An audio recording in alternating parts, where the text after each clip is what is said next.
Hello everyone. இந்த வீடியோவில் state board புக்கில் இருக்கிற கைனமெட்டிக்ஸ் லெசனில் இருக்கிற எக்ஸாம்பிள் கொஷின்ஸை பார்க்க போகிறோம். வாங்க கொஷின்ஸை ஒன்று ஒன்றா பார்க்கலாம். Example 19. Find the derivative of the function with respect to time. போன தடவை வித் ரெஸ்பெக்ட் டு எக்ஸ் இருந்துச்சு, இந்த time with respect to time இருக்குது.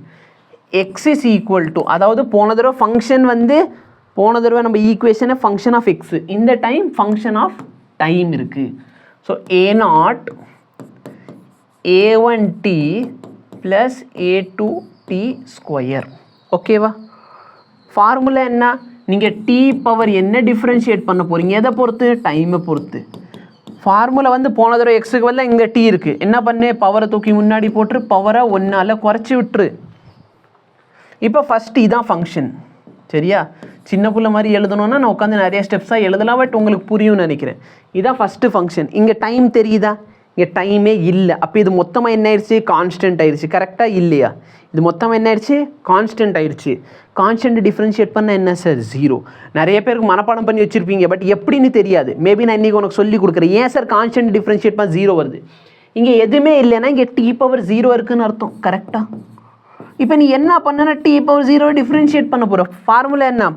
பவரை தூக்கி முன்னாடி போடு, பவரை 1ஆல் குறைச்சிரு. அப்போ 0 இன்டூ டி பவர் -1 இல்லைனா 0 divided by t. Sir 0 into anything இல்லை 0 எதால் டிவைட் பண்ணாலும் ஆன்சர் என்ன கிடைக்கும்? 0. எத்தனை பேருக்கு இந்த விஷயம் தெரிஞ்சிருக்குன்னு எனக்கு கமெண்ட் செக்ஷனில் சொல்லுங்கள். ஓகேவா? ஏன் கான்ஸ்டன்ட் டிஃப்ரென்ஷியேட் பண்ண 0 வருது அப்படிங்கிறது நிறைய பேருக்கு தெரிஞ்சிருக்காது. ஸோ இப்போ தெரிஞ்சிருக்கும்னு நினைக்கிறேன். தெரிஞ்சிச்சுன்னா சொல்லு. அப்போ இது ஒரு கான்ஸ்டன்ட், இதை டிஃப்ரென்ஷியேட் பண்ண 0 ஆகுது. a1 பக்கத்தில் t இருக்குது. கரெக்டாக இல்லையா? a1 அப்படி வச்சுக்கோ, டீயை டிஃப்ரென்ஷியேட் பண்ண போகிறேன். டி பவர் 1, ஏன்னா டீன்னு இருக்குன்னு டி பவர் 1 அர்த்தம். அப்போ பவரை தூக்கி முன்னாடி போட்டுரு, டி பவர் 1 டிஃப்ரென்ஷியேட் பண்ண என்ன கிடைக்கும்? பவரை தூக்கி முன்னாடி போட்டு பவரை 1ஆல் குறைச்சிரு. அப்போ 1 டி பவர் 0, எனிதிங் பவர் 0 என்ன? 1. அப்போ ஆன்சர் என்ன வருதுங்க? 1.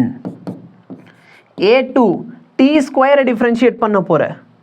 டி ஸ்கொயர்னா டிஃப்ரென்ஷியேட் பண்ணால் என்ன கிடைக்கும்? பவரை தூக்கி முன்னாடி போட்டு பவரை 1ஆல் குறைச்சிரு. புரியுதா?